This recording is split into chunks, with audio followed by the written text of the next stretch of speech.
metal and heated it up and expanded it and tore it away from its moment connection here at the column. Now each one of these floors is 4 inches to 5 inches thick of 3,000 to 4,000 pounds per square inch concrete that gets stronger with time. And inside that concrete, we're going to have rebar or post-tension tendons, rebar every 12 to 18 inches, typically. Number 3, number 4, number 5, don't know, can't know, want to know. Each way, so we have a lot of steel in these floors. It's not going to want to move away from this column. Not to mention, we'll have perimeter angles all around the outside, holding that post-tension tendon reinforced or rebar reinforced concrete in place. Not to mention we have other, look at this building doesn't have floor joists. It has something even stronger. It has girders, I-beams. This is a dream when it comes to building construction. We use floor joists to save money. No expense was spared here, apparently, from this picture by Mr. Silverstein, and he said as much to the New York Times. Yet we're to believe that enough thermal energy entered these beams to rip this floor beam away from this column. And it said unattached for four stories, so this column continuing, this floor beam continuing along the other side of the column also ripped apart. And this somehow ripped off, and this somehow ripped off. And this concrete, it all got ripped away from this column somehow because they make the statement unsupported. That column 79 was unsupported. You can't unsupport that column from fire. Free fall speed through path of greatest resistance, which I mentioned with the thought of experiment. You have a crane holding floors 15 to 47 with nothing below floor 15. You have another crane holding floors 47 to 15 cut at the bottom of 15. And then below the cut, you have the remainder of the building over here. Nothing under floor 15 here.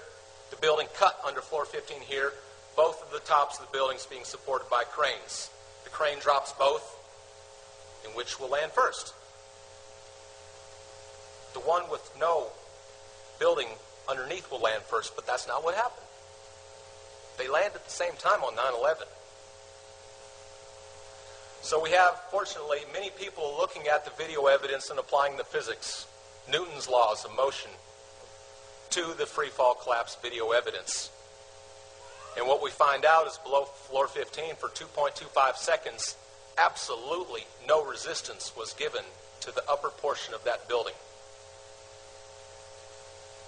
Were they removed by fire? The columns, the structural members? Or were they removed by explosives? One more time. I know I'm beating this one to death.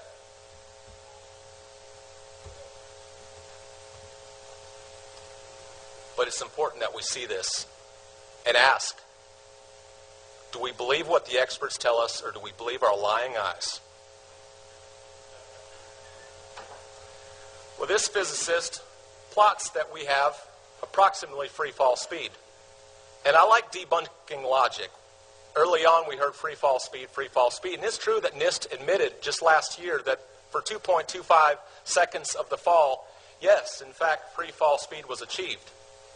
But someone that doesn't like our viewpoint, and our viewpoint is this, is that these investigations are not investigations. They're shams to support a predetermined conclusion. They'll say, it fell at 6.8 seconds, not 6.7. Ha! You're wrong.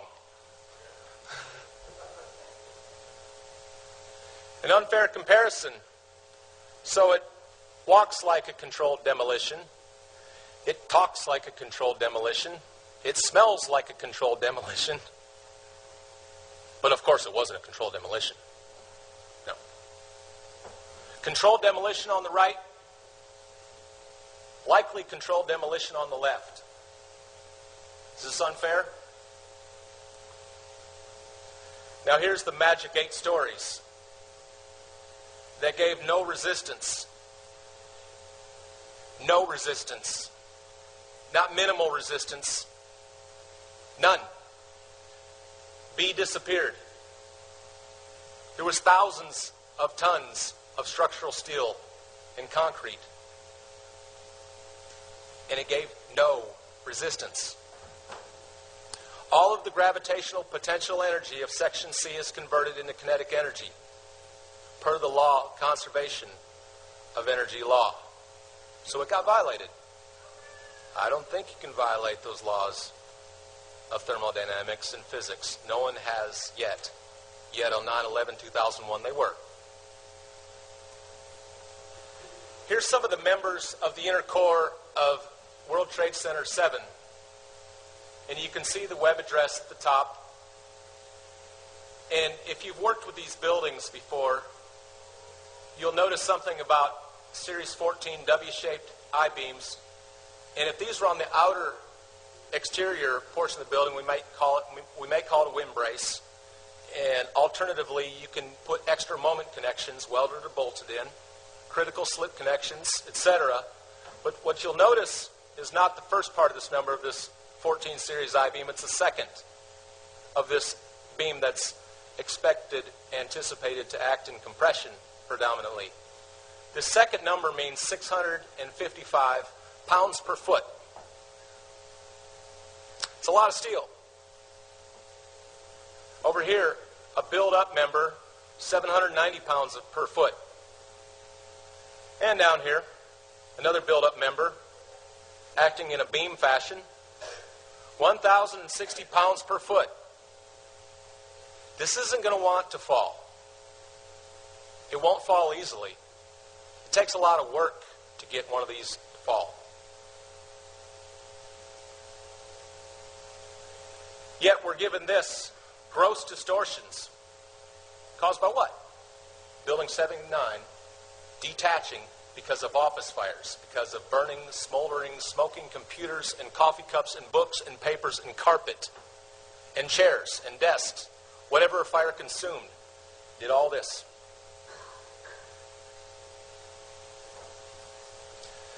Total dismemberment of the steel structure. This is a characteristic or an indicator of a controlled demolition. Did we have it? Yeah. We didn't have our long columns, our long floor beams. We had a piled up, neatly mess, I think at the highest point 40 feet tall or so. There's a bus right here, maybe 50, not very tall. It was 610 feet in the sky. Job well done. Now, if it had an injury in the southwest corner, then you would think it would topple. You'd think it would slough. It may fall a little bit if there's enough damage and then stop because of the laws of physics, conservation of energy,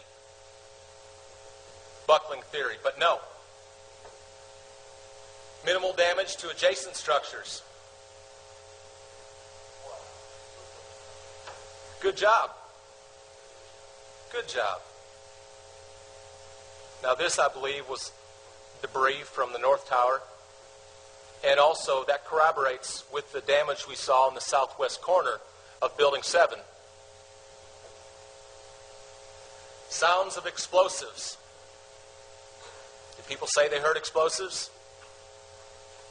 Well, a New York Office of Emergency Management eyewitness said he heard explosives in Building 7 before the collapses of WTC 1 and 2. And a police officer, boom, boom, boom. I think I know an explosion when I hear it.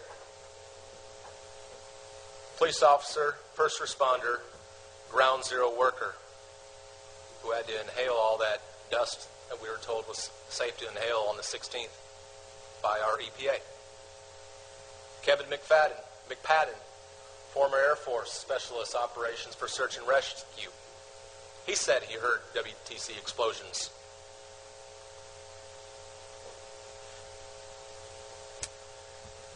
And then the fire department. I guess the sound isn't on in this. Guess not. Is there a way to toggle up the sound?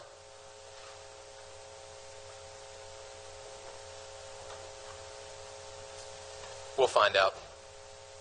What this firefighter is telling this person here who is questioning what he said is, there's a bomb in the building. Start clearing out. And then the gentleman with the ponytail and the goatee said, what? And then the firefighter replied,